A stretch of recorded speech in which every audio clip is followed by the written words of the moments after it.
Chers frères et sœurs, comment les Juifs sont-ils venus s'installer en Palestine? Quelle est l'histoire des trahisons qui leur ont ouvert le chemin? Et sont-ils aujourd'hui dignes d'engager un conflit contre les musulmans?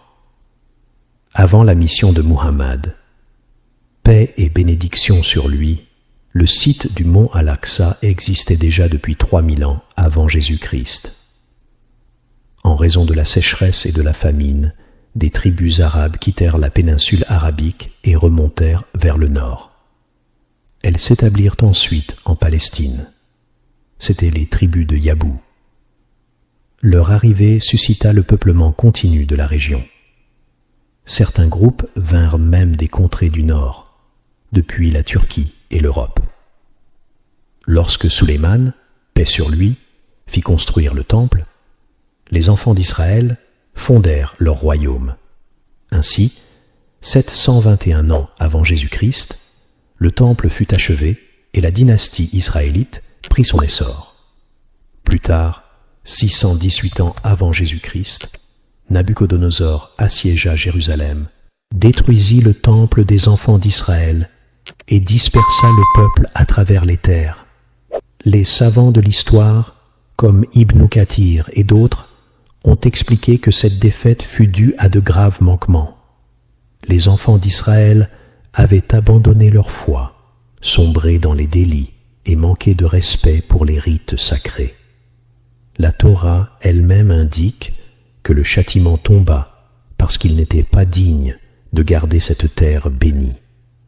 538 ans avant Jésus-Christ, les Juifs commencèrent à regagner la Palestine et à se rassembler autour de Jérusalem. Ils ne constituèrent toutefois pas encore une seule nation. Ils arrivèrent en tribus dispersées et vécurent parmi les Arabes, dont les descendants habitaient toujours ces lieux. Les années s'écoulèrent. Dieu envoya à son peuple plusieurs prophètes, à la suite les uns des autres, comme il l'a souhaité. Ainsi, il envoya vers les Égyptiens Youssef, paix sur lui, et vers les habitants de l'Irak Younous, paix sur lui. Cela ne signifie pas que, parce qu'il envoya des envoyés aux enfants d'Israël en Palestine, ils sont l'origine ou le sommet de l'humanité. Les prophètes étaient envoyés à qui Dieu le voulait, et chaque communauté eut son messager. Pour l'ensemble de l'humanité, Dieu n'a envoyé qu'un seul prophète, notre maître Muhammad, paix et salut sur lui. Avant lui, les enfants d'Israël reçurent plusieurs envoyés, dont beaucoup périrent injustement. Ils assassinèrent sans droit certains messagers. Ils exécutèrent Yahya, paix sur lui, et firent couler Zacharia sous la scie.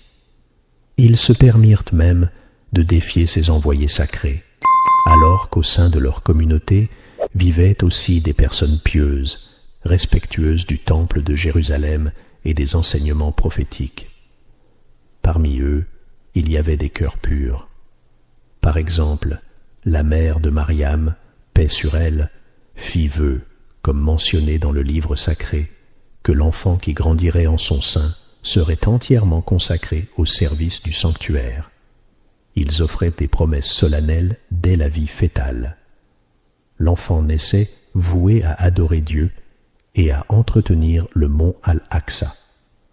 Pourtant, la majorité des enfants d'Israël ne méritaient pas cet honneur.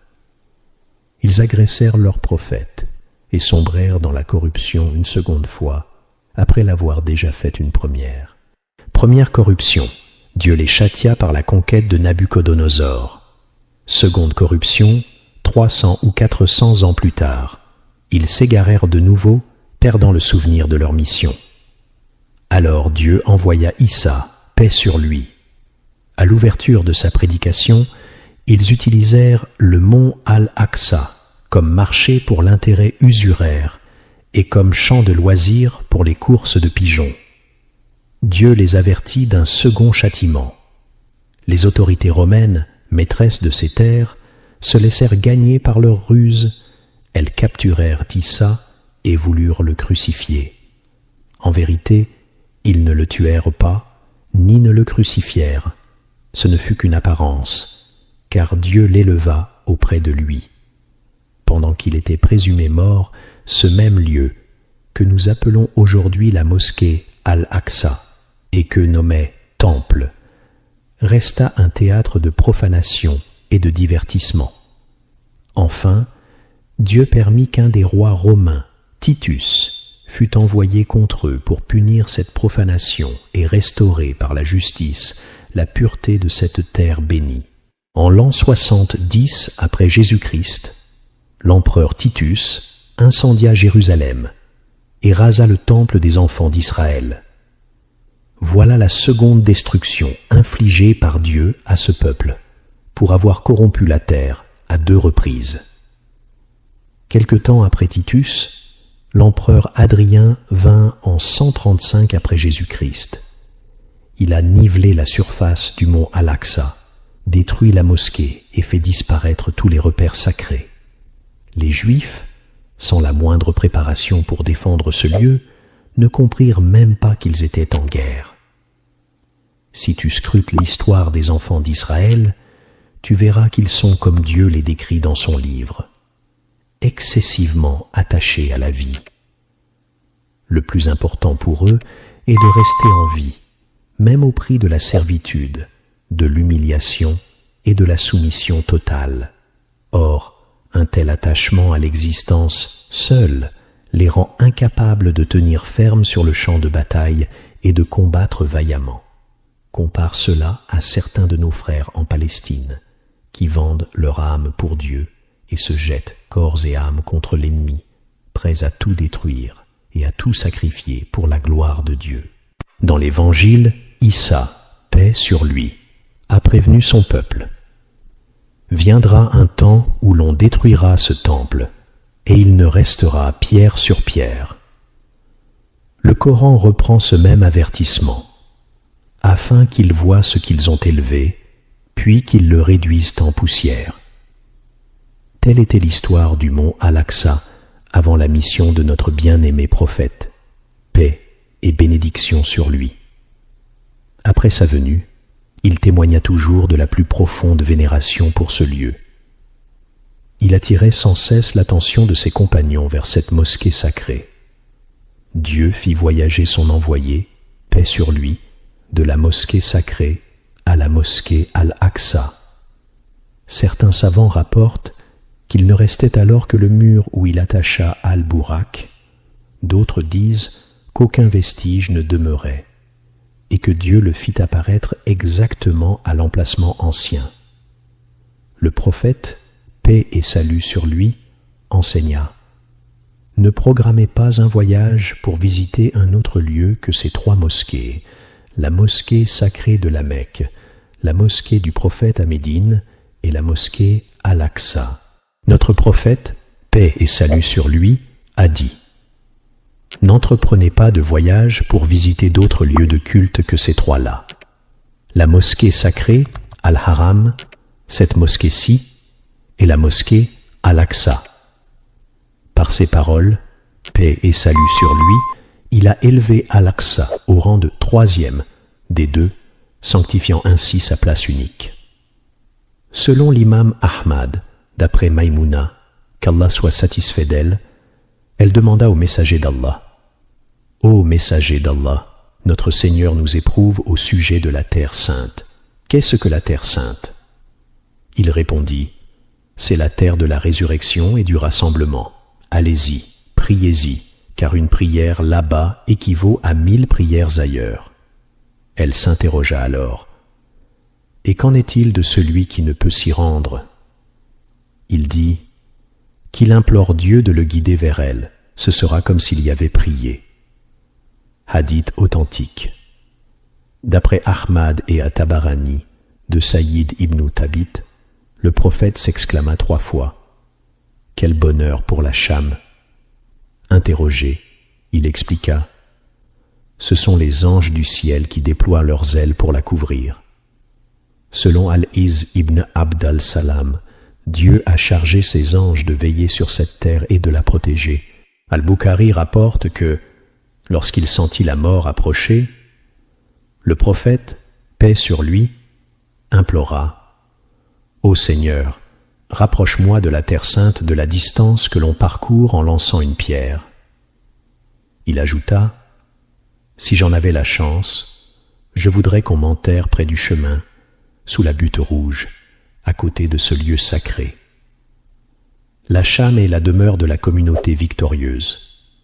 Selon At-Tabarani, le prophète déclarait « Il y aura toujours un groupe de ma communauté sur la vérité, dominant ceux qui leur font opposition, tels des plats placés l'un parmi l'autre, inébranlables, jusqu'à ce que vienne l'ordre d'Allah. » Quand on lui demanda où il se trouverait, il répondit « Dans les recoins de la maison sainte. » D'après At-Tabarani, de Watila, qu'Allah soit satisfait de lui, le messager, paix et salut sur lui, a dit « Prenez soin de la Cham, c'est la contrée choisie par Allah. Il y installe les meilleurs de ses créatures. Quiconque refuse d'y vivre sera rejoint par son châtiment. En vérité, Allah m'a confié la protection de la Cham et de ses habitants. Parmi ses bénédictions et son prestige divin, Issa, paix sur lui, y descendra à la fin des temps. Le Dajjal y sera vaincu. C'est aussi la terre de la grande épreuve finale entre musulmans et romains, puis entre musulmans et juifs.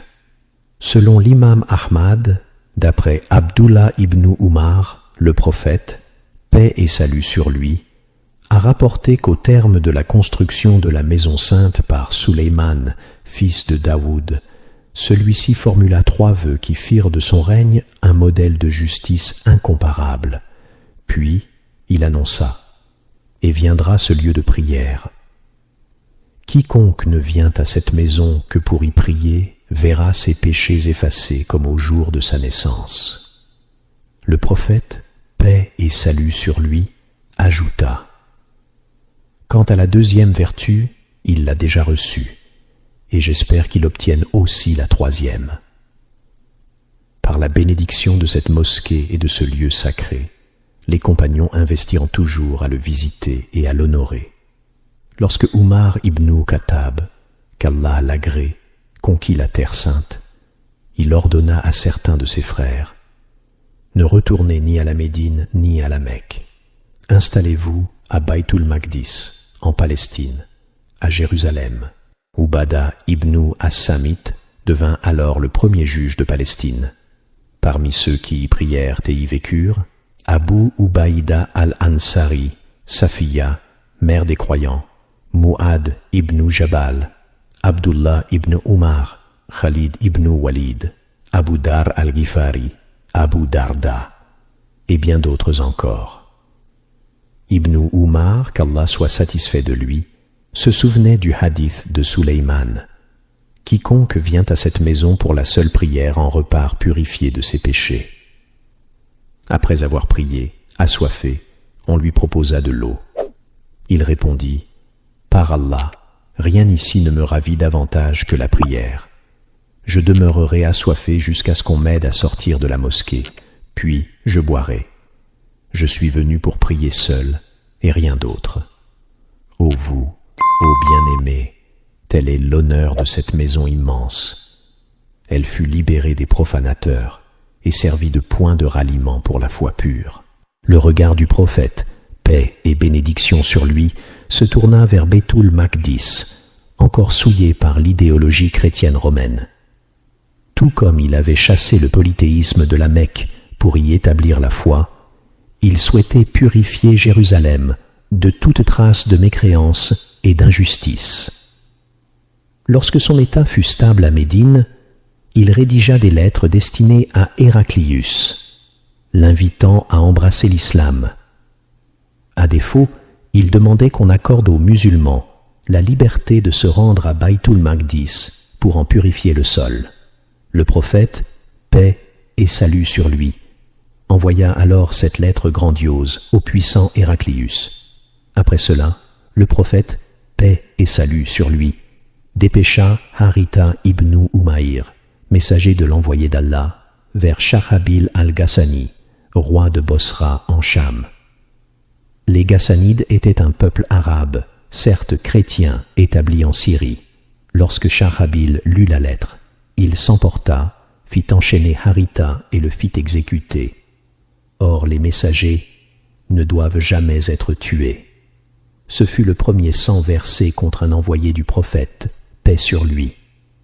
Craignant que l'alliance ne se brise et que d'autres souverains n'osent de pareilles offenses, le prophète, paix et salut sur lui, ordonna de rassembler une armée pour laver cet affront et purifier la Cham. En l'an 8 de l'Hégire, 3000 combattants se réunirent sous son commandement. Ils affrontèrent l'armée romaine à la célèbre bataille de Mouta, où, bien que les Romains eussent 200 000 hommes face à seulement 3000 musulmans, seuls 12 croyants tombèrent en martyrs.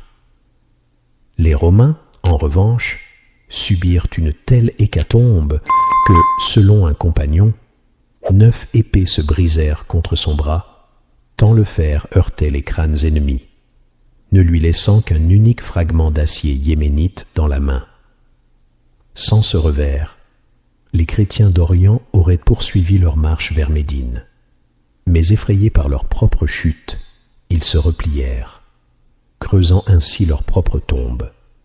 Les compagnons revinrent victorieux à Médine, marquant la première guerre entre les musulmans et les gens de la Cham.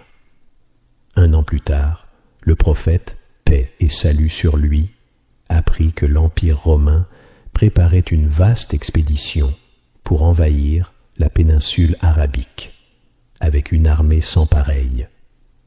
Malgré la pénurie de moyens et les conditions difficiles, il mobilisa 30 000 hommes et partit vers Tabouk, affrontant la chaleur accablante et la fatigue.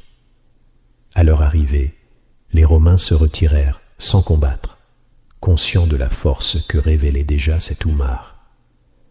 Ainsi débutèrent les premières escarmouches entre musulmans et Romains, tandis que la mosquée Al-Aqsa continuait de gémir sous la domination chrétienne. Ses murs étaient ceints de croix, son sol jonché d'ordures. Le prophète, paix et bénédiction sur lui, n'oubliait jamais ce lieu sacré, et son regard se tournait sans cesse vers la Chamilla, espérant le jour où il purifierait la terre sainte de toute souillure. Qu'Allah, le très miséricordieux, nous accorde la force de préserver la pureté de ces lieux sacrés et la victoire sur toute épreuve. Le prophète, paix et salut sur lui, garda toujours son cœur suspendu à cette mosquée Al-Aqsa. Il ne souhaitait pas quitter ce monde sans l'en délivrer de toute souillure. Au retour de son pèlerinage d'adieu, il méditait sur les paroles divines. « Aujourd'hui, j'ai parachevé pour vous votre religion et accompli sur vous mon aumône, et j'agrée l'islam comme religion pour vous. » Puis la sourate An-Nasr descendit. Quand vient le secours d'Allah et la victoire, et que tu vois les gens entrer en foule dans la religion d'Allah, alors célèbre la louange de ton Seigneur et implore son pardon, car il est vraiment repentant. Ces versets témoignent de l'approche de son terme, tout en laissant transparaître son ultime désir. Quelques jours après son retour à Médine, le prophète, paix et salut sur lui, commença à ressentir les effets de la maladie mortelle, un mal de tête tenace. Il disait « Je ressens encore la trace du poison que la Juive m'a administré. Qu'Allah, le très miséricordieux, nous accorde la force de préserver la pureté de ces lieux sacrés et la victoire sur toute épreuve. » Le prophète, paix et salut sur lui, garda toujours son cœur suspendu à cette mosquée Al-Aqsa. Il ne souhaitait pas quitter ce monde sans l'en délivrer de toute souillure. Au retour de son pèlerinage d'adieu, il méditait sur les paroles divines. « Aujourd'hui, j'ai parachevé pour vous votre religion et accompli sur vous mon aumône, et j'agrée l'islam comme religion pour vous. » Puis la sourate An-Nasr descendit. Quand vient le secours d'Allah et la victoire, et que tu vois les gens entrer en foule dans la religion d'Allah, alors célèbre la louange de ton Seigneur et implore son pardon, car il est vraiment repentant. Ces versets témoignent de l'approche de son terme, tout en laissant transparaître son ultime désir. Quelques jours après son retour à Médine, le prophète, paix et salut sur lui, commença à ressentir les effets de la maladie mortelle, un mal de tête tenace. Il disait « Je ressens encore la trace du poison que la Juive m'a administré. » Malgré son état, l'envoyé d'Allah prépara une armée pour purifier la Cham. Il chargea Usama ibn Zaïd, qui n'avait pas 15 ans, de conduire les troupes jusqu'aux frontières de Balka et des environs de la Palestine. Il lui ordonna « Pars avec ton armée jusqu'à ce que vous fouliez la terre de Palestine. » L'armée fut alors rassemblée et équipée, prête à marcher. Hélas, après seulement quelques mois, le prophète, paix et salut sur lui, rejoignit son Seigneur. Abu Bakr, qu'Allah l'agrée, fit immédiatement partir l'expédition d'Oussama. Par la suite, d'autres armées s'élancèrent vers l'Irak, la Jordanie, la Palestine et la Syrie, ouvrant ainsi les portes de la Cham. Dès son accession au califat, Abu Bakr, qu'Allah l'agrée, dépêcha des détachements vers l'Irak, sous le commandement de Khalid ibn Walid, vers la Palestine et la Syrie, sous la direction d'Abu Ubaïda al-Ansari. Les armées combattaient simultanément sur ces deux fronts. Lorsque la troupe de la Cham faiblit face à la concentration des forces romaines, Abu Bakr ordonna à Khalid, qu'Allah l'agrée, de se rendre en Syrie pour secourir les musulmans. Au terme de ces premières expéditions, la terre de Palestine resta encore largement hors de portée de l'Oumma. Les conquêtes ultérieures sous le califat de Oumar, qu'Allah l'agrée, puis la libération de Jérusalem par Salah ad-Din, et enfin la situation actuelle de la Palestine, feront l'objet de notre prochain épisode. Les armées se rassemblèrent en Cham, et la plupart des villes tombèrent sous domination musulmane. Gaza, Akka, Rafah et Jaffa ouvrirent leurs portes. Il ne restait plus que Baytul Maqdis. En Jumada de l'an 13 de l'Hégire, Abu Bakr, qu'Allah l'agrée, rejoignit son Seigneur avant que la sainte ville ne fût libérée. Umar ibn Khattab, qu'Allah l'agrée, lui succéda et ordonna aux armées stationnées en Cham de se mettre en marche. Elles encerclèrent Damas pendant 4 mois. Lorsque Khalid ibn Walid, qu'Allah l'agrée, aperçut une armée romaine forte de 200 000 combattants face à seulement 36 000 musulmans, il se leva parmi son peuple et proclama « Voici un jour d'Allah, point d'oppression ni de fuite. Purifiez votre engagement et recherchez la face d'Allah. Ce jour-là aura des retombées mémorables. » Le fer de la résistance romaine était redoutable. Dans certains affrontements, il faisait courir une chaîne entre 10 soldats pour les lier. Ainsi, si l'un d'eux tombait, les autres étaient empêchés de battre en retraite. Pourtant, les musulmans les frappèrent d'une victoire retentissante lors de la bataille d'Ajnadayn, en l'an 15 de l'Hégire, 634 après Jésus-Christ, au sud-ouest de Jérusalem. Des compagnons éminents, tels que Ma'ad ibn Jabal, prirent part à ce combat. Pendant son règne, Oumar, qu'Allah l'agrée, supervisa ses armées avec une vigilance sans faille, veillant à ce que chaque front soit pourvu de renforts et de ravitaillements adaptés. En l'an 14 de l'Hégire, 635 après l'ère chrétienne, les troupes se dirigèrent vers Jérusalem et en bouclèrent les remparts. Le grand prêtre, voyant l'armée d'Abu Ubaïda al-Ansari encercler la ville, demanda à ses soldats « Qui vient d'arriver ?»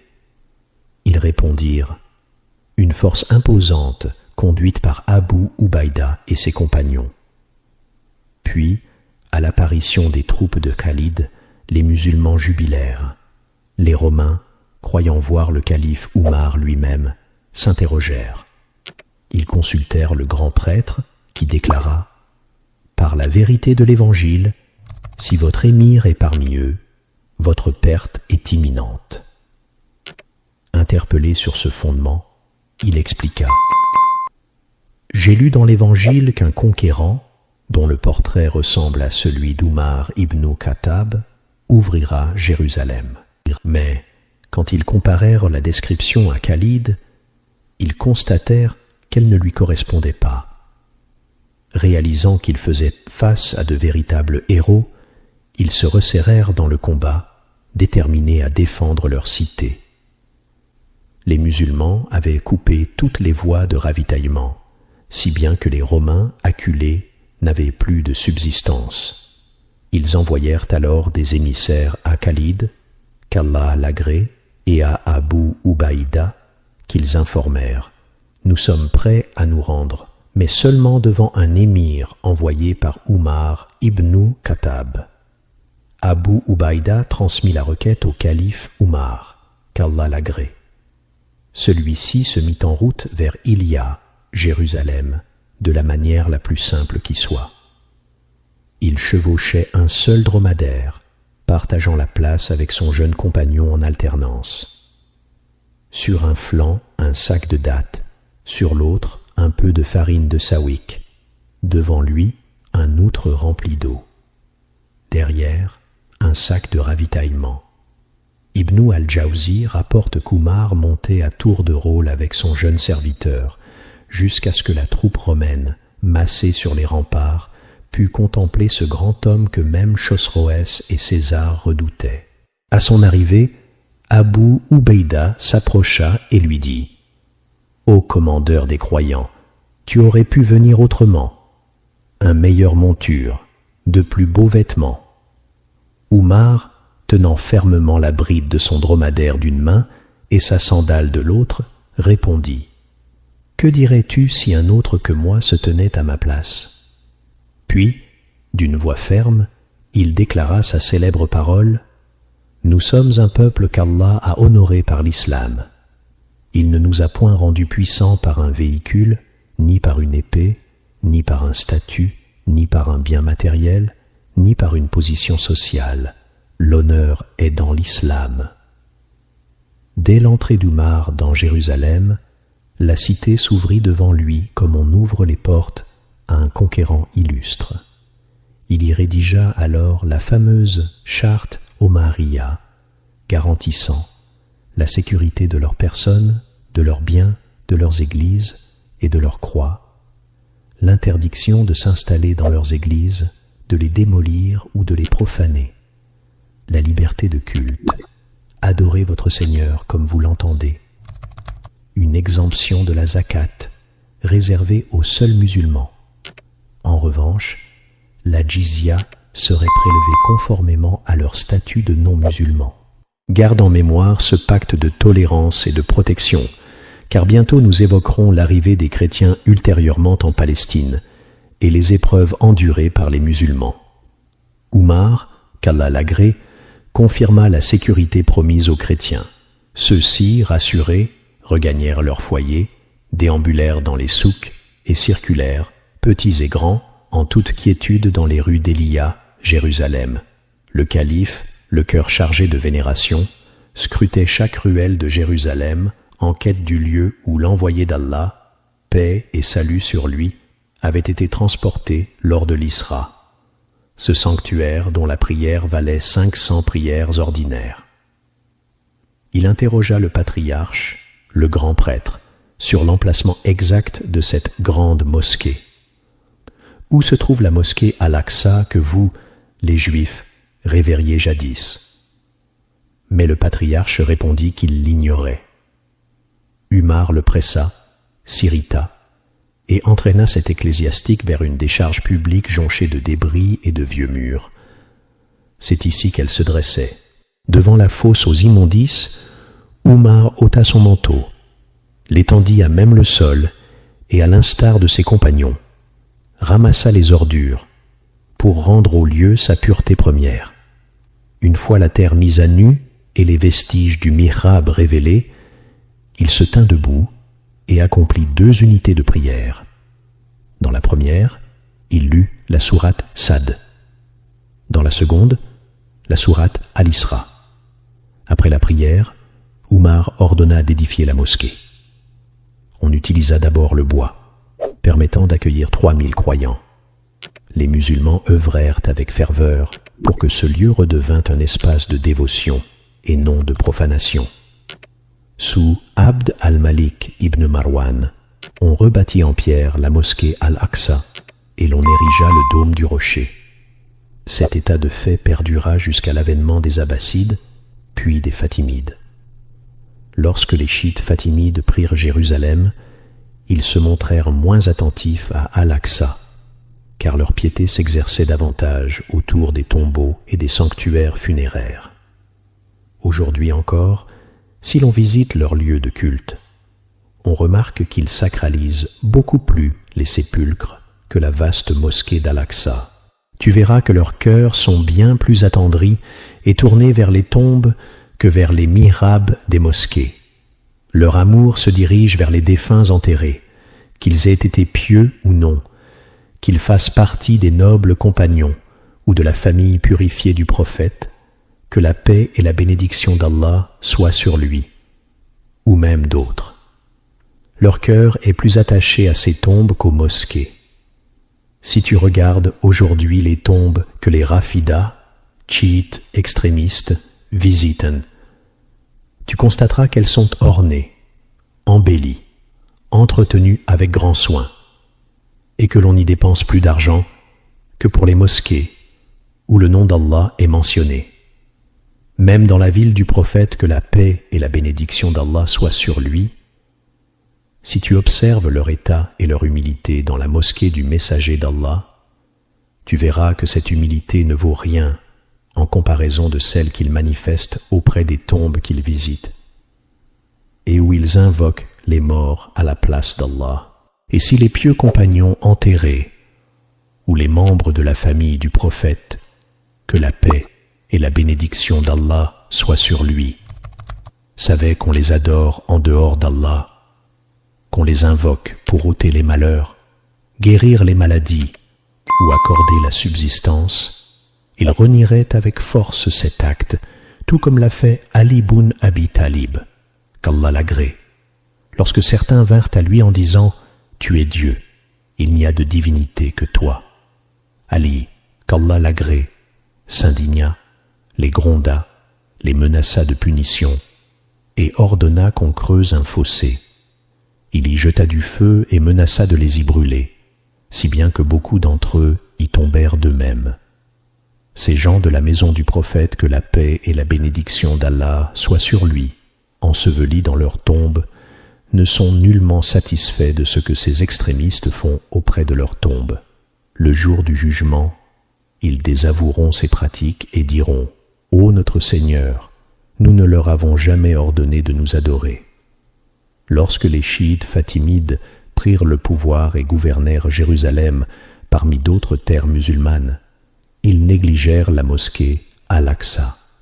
Ils rapprochèrent les Juifs et les chrétiens, les autorisèrent à vivre en Palestine, à se marier avec eux, et en firent même leurs conseillers, médecins et ministres.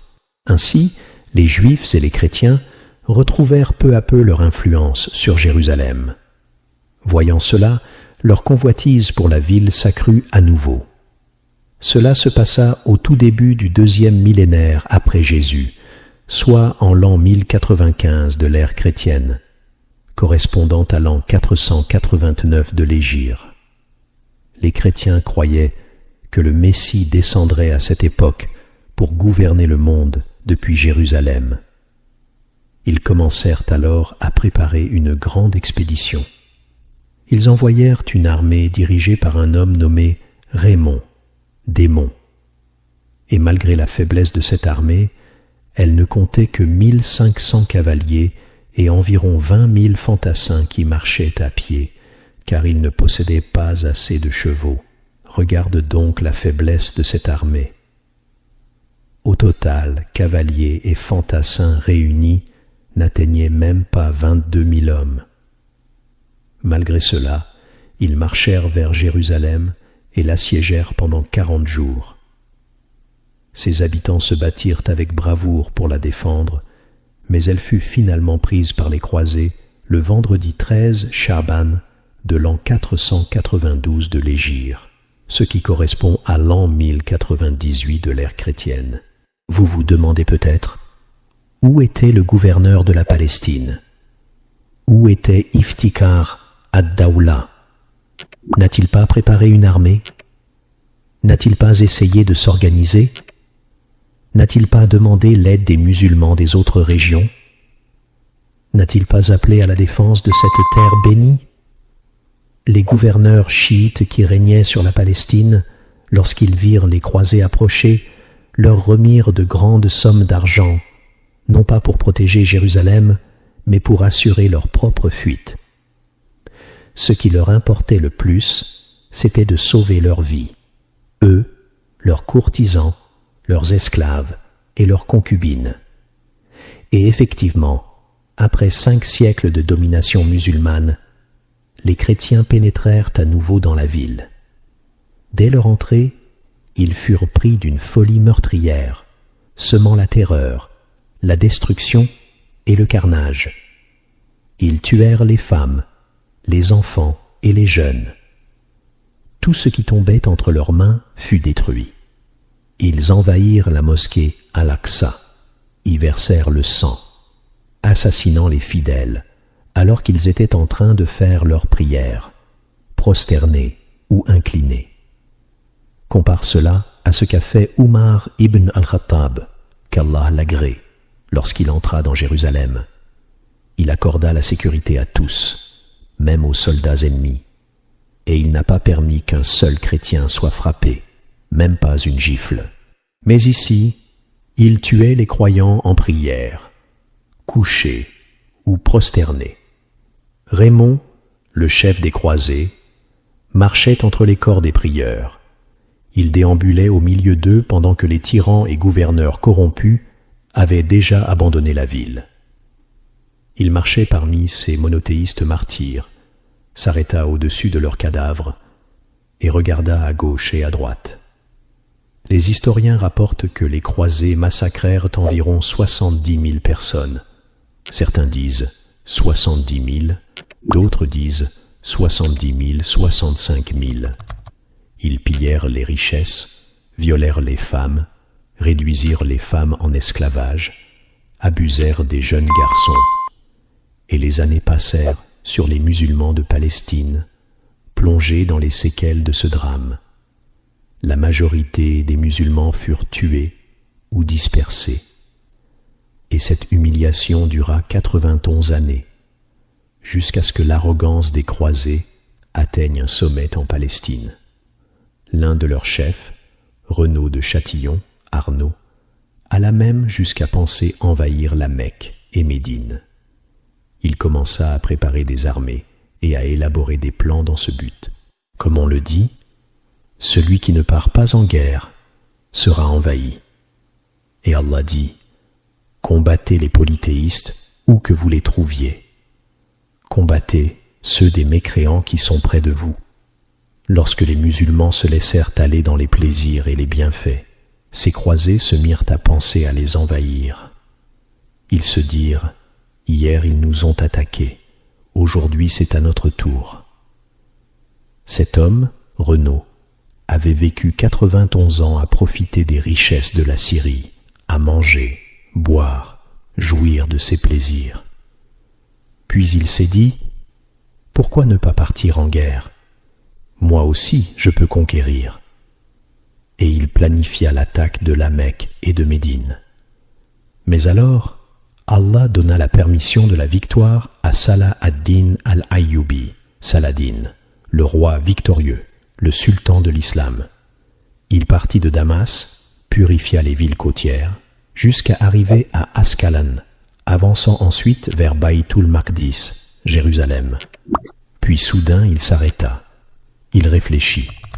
Il vit la faiblesse de son armée, la multitude de croisés dans Jérusalem, leur puissance, leur équipement, leur position fortifiée.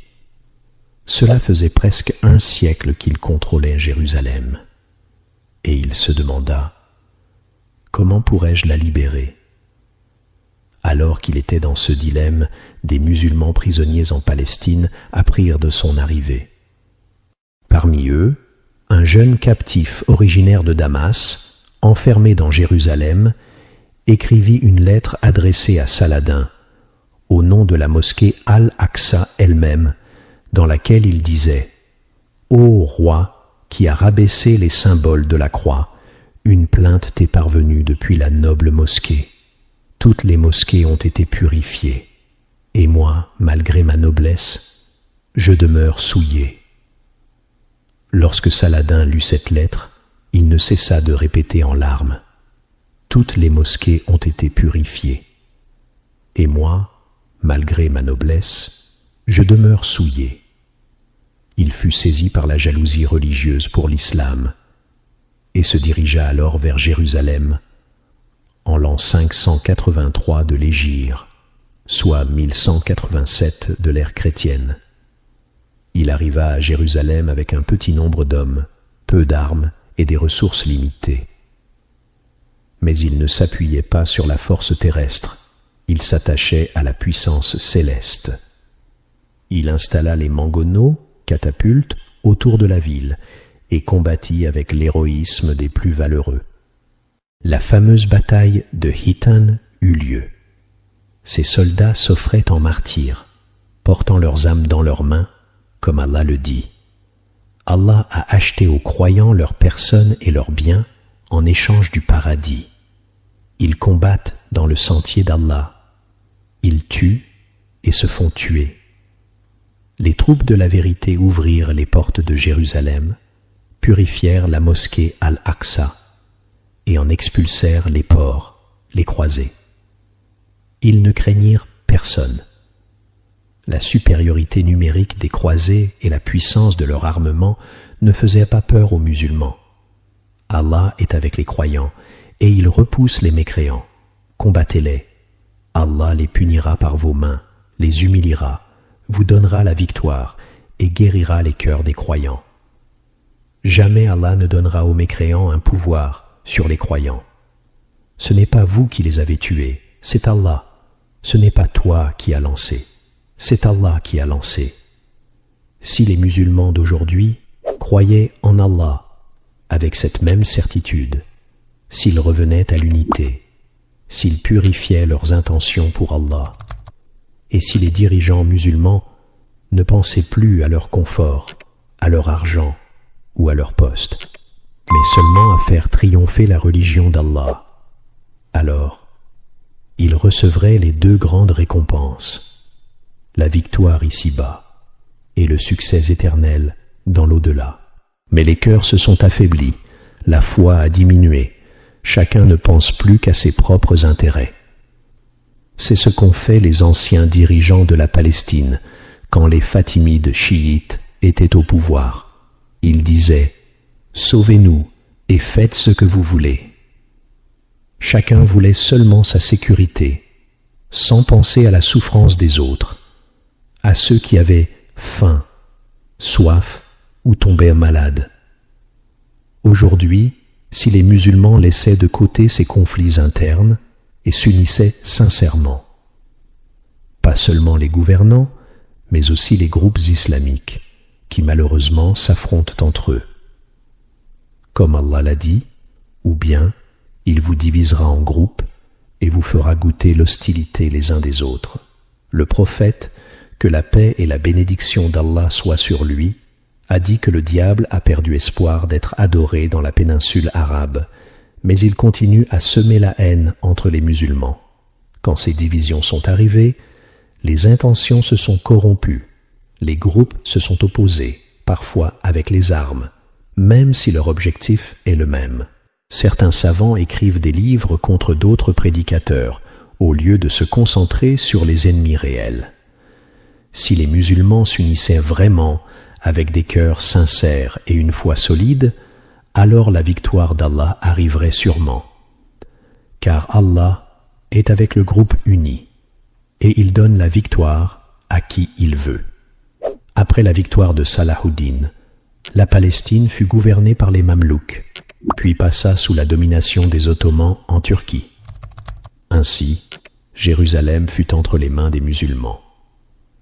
Ensuite, Mohammed Ali a étendu son pouvoir jusqu'en Palestine. En 10 ans, il contrôlait aussi le Cham, le Levant. Mais son règne s'est ensuite réduit à l'Égypte. Puis le Cham est revenu sous contrôle ottoman. Après cela, les croisés sont revenus. Les Français ont tenté d'envahir, mais sans succès. Puis ce fut au tour des Anglais. Les Britanniques ont pris Jérusalem en 1917. C'est cette même année qu'ils ont promis aux Juifs un foyer national en Palestine, avec la déclaration Balfour. La Grande-Bretagne a alors placé l'Égypte et la Palestine sous sa protection, préparant le terrain pour les Juifs. En 1948, les Anglais ont mis fin à leur mandat sur la Palestine. Les Juifs ont alors déclaré la création de leur État. Ils ont pris Jérusalem-Ouest, qu'ils ont déclaré capitale. Puis, en 1967, ils ont envahi Jérusalem-Est, là où se trouve la mosquée Al-Aqsa. Et depuis ce jour, ils disent que Jérusalem est la capitale unifiée et éternelle d'Israël. Mais derrière eux se tiennent toujours les chrétiens. Pourquoi ? Les chrétiens croient que Jérusalem est la ville de Jésus. Mais ne croient-ils pas aussi que ce sont les Juifs qui ont tué Jésus ? Alors pourquoi soutiennent-ils les Juifs aujourd'hui ? Les Juifs disent « Nous voulons reconstruire le temple de Suleiman ». Ils croient que si le temple est reconstruit, leur sauveur apparaîtra. Et ce sauveur, selon eux, c'est le faux Messie, le Dajjal. Oui, c'est ce que croient encore aujourd'hui les Juifs pratiquants. Tu le trouveras dans leurs livres. Et si tu interroges leurs grands rabbins, ils l'admettent et te montreront même des textes tirés de leurs livres sacrés. Ce Dajjal, le prophète que la paix et la bénédiction d'Allah soient sur lui, nous a dit que les Juifs l'honoreront. Il a dit « 70 000 Juifs d'Ispahan suivront le Dajjal, portant des vêtements religieux, c'est-à-dire des habits que portent leurs savants. Si 70 000 de leurs savants le suivent, imaginez combien de leurs gens ordinaires le suivront. Pourquoi tant de Juifs le suivront ? Parce qu'ils le croient être leur sauveur. Et les chrétiens, eux, croient qu'une fois le temple reconstruit et que le Dajjal apparaît, alors Jésus, fils de Marie, descendra. Mais là, certains peuvent se poser une question. Comment Jésus va-t-il descendre ? Les musulmans croient que c'est Issa, Jésus, qui redescendra. Mais les chrétiens aussi y croient, même s'ils disent autre chose. Ils croient que Issa a été crucifié, qu'il est mort, et qu'après 3 jours dans une grotte, il est monté au ciel. Ils disent aussi qu'il est assis à côté de son Père. Mais Allah est bien au-dessus de cela. Il n'a ni femme ni enfant. Il est unique. Il n'y a de Dieu que lui, glorifié soit-il. Les chrétiens croient donc qu'Allah va faire redescendre Issa, son fils selon eux. Mais Allah n'a jamais eu d'enfant. Les chrétiens pensent aussi que les Juifs sont comme un pont vers leur gloire. Ils ne veulent pas que ce pont s'écroule. C'est pourquoi, même si les Juifs faisaient du mal en Palestine, s'ils étaient battus et chassés, les chrétiens penseraient que cela retarde la descente de Issa. Alors, tant que les Juifs dominent la Palestine et Jérusalem, les chrétiens pensent que le faux Messie, le Dajjal, sortira bientôt. Et après lui, Issa descendra. C'est pourquoi les chrétiens continuent de soutenir les Juifs. Ils les aident de toutes les manières, en les protégeant, en leur donnant du pouvoir, que ce soit chez les chrétiens ou même dans les pays musulmans. Et plus un président chrétien est pratiquant, plus il soutient les Juifs. regarde l'histoire. Plus un dirigeant chrétien applique l'Évangile, plus il aide les Juifs. Et ça, on peut le vérifier dans les livres d'histoire. Maintenant, venons-en au temple de Sulayman. C'est quoi exactement? Quelle forme avait-il? Pourquoi les Juifs le vénéraient-ils autant? Est-ce que c'est Sulayman lui-même qui leur a demandé de le vénérer? Et ce temple était-il unique à Salomon, ou bien d'autres prophètes des enfants d'Israël en avaient aussi? Et après Sulayman, est-ce que d'autres prophètes ont aussi eu des temples? Eh bien, chers frères, en étudiant les livres d'histoire, en regardant ce que disent les Juifs dans leur encyclopédie et en consultant aussi la sunna du prophète, que la paix et la bénédiction d'Allah soient sur lui, je vais vous donner des informations que je pense vraies, incha'Allah, concernant le temple de Sulayman, alayhi salam. Des faits, des réalités historiques claires. Sulayman, alayhi salam, a construit un ou plusieurs temples. Le mot temple veut dire un lieu de prière. Pour nous, c'est une mosquée. Les chrétiens l'appellent une église et les juifs l'appellent un temple. C'est un lieu fait pour l'adoration. Comme une mosquée, il a des murs, des coins pour prier, des endroits pour faire retraite, itikaf, etc. Cela prouve que Sulayman alayhi salam n'a pas construit un seul temple. Allah dit dans le Coran que les djinns faisaient pour lui ce qu'ils voulaient. Des sanctuaires, des statues, de grands récipients et des chaudrons fixes. Donc, il construisait pour Sulayman plusieurs lieux de prière. Ce ne sont pas des temples uniques, mais plusieurs lieux sacrés. Et Allah parle de mihrab, au pluriel, pas au singulier. Mais le plus grand de tous ces lieux, c'est celui qu'on appelle aujourd'hui le temple de Sulayman. Pour les Juifs, ce temple est un sanctuaire volé par les musulmans, mais du point de vue islamique, et c'est la vérité basée sur les preuves religieuses, ce lieu est un lieu sacré ancien. Même certains Juifs justes reconnaissent cela. C'est là où se trouve aujourd'hui la mosquée Al-Aqsa, et ce lieu était déjà une mosquée pour Allah depuis très longtemps. Dans un hadith rapporté par Abu Dar radiyallahu anhu et authentifié par Muslim, il a demandé au prophète que la paix et la bénédiction d'Allah soient sur lui. Ô messager d'Allah, quelle est la première mosquée construite sur terre? Le prophète, que la paix et la bénédiction d'Allah soient sur lui, a répondu: la mosquée sacrée, Al-Masjid Al-Haram, d'Atan. Ensuite, Abu Dar a dit: et ensuite? Le prophète, que la paix et la bénédiction d'Allah soient sur lui, répondit: puis la mosquée Al-Aqsa. Abu Dar demanda: quelle est la durée entre les deux? Il répondit: 40 ans. Hadith rapporté par Muslim, authentique sans aucun doute. La première à avoir construit la Kaaba, c'étaient les anges. Puis, après sa destruction, certains des enfants d'Adam l'ont reconstruite. Elle a été détruite encore. Puis Ibrahim alayhi salam l'a reconstruite avec Ismaïl. Ensuite, plus tard, elle fut reconstruite encore une fois par Quraysh. Et c'est à ce moment que le prophète, que la paix et la bénédiction d'Allah soient sur lui, a posé la pierre noire. Qu'a dit Allah dans le Coran? Il n'a pas dit « quand Ibrahim a construit la maison », mais il dit « quand Ibrahim et Ismaïl élevaient les fondations de la maison », cela prouve que les fondations existaient déjà avant leur époque. Même avant que la Kaaba ne soit reconstruite, le prophète Ibrahim savait déjà où elle était.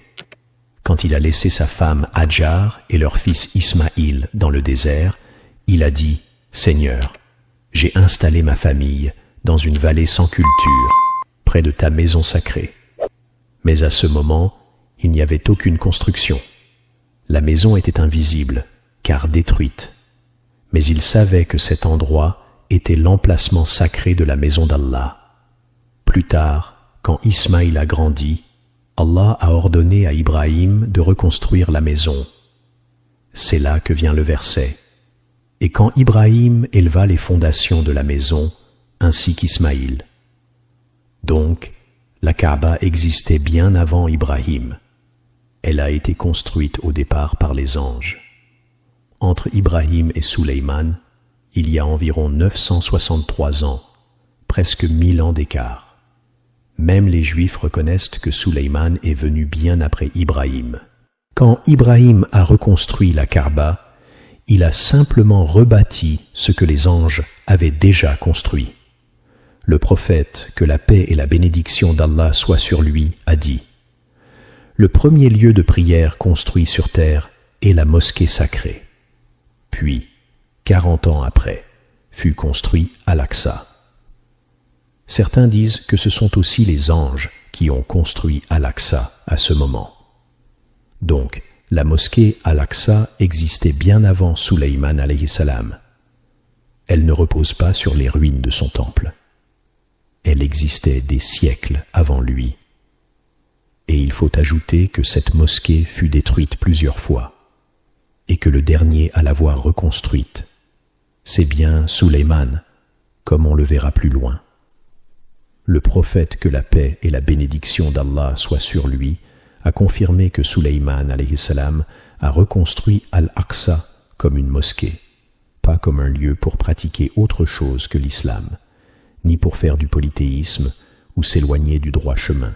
Dans un hadith rapporté par Ahmad, Al-Bazar et Abu Daoud, le prophète, que la paix et la bénédiction d'Allah soient sur lui, a dit « Quand Suleyman bun Daoud a terminé la reconstruction de la mosquée de Baytul Maqdis, certains se demandent « Mais alors, quand l'a-t-il construite ?» On leur répond « La mosquée Al-Aqsa fut construite la première fois par les anges, 40 ans après la mosquée sacrée. Puis, quand Ibrahim alayhi salam a reconstruit la Kaaba, Allah lui a ordonné aussi de rebâtir Al-Aqsa. Il est donc parti en Palestine et a aussi reconstruit Al-Aqsa, mais ensuite, ce lieu a subi plusieurs destructions jusqu'à l'époque de Suleyman. Ce lieu sacré a été détruit plusieurs fois, comme on le verra plus loin avec les dates précises. Mais c'est bien Suleyman alayhi salam qui l'a reconstruit. Écoute maintenant les paroles du prophète, que la paix et la bénédiction d'Allah soient sur lui concernant cette reconstruction.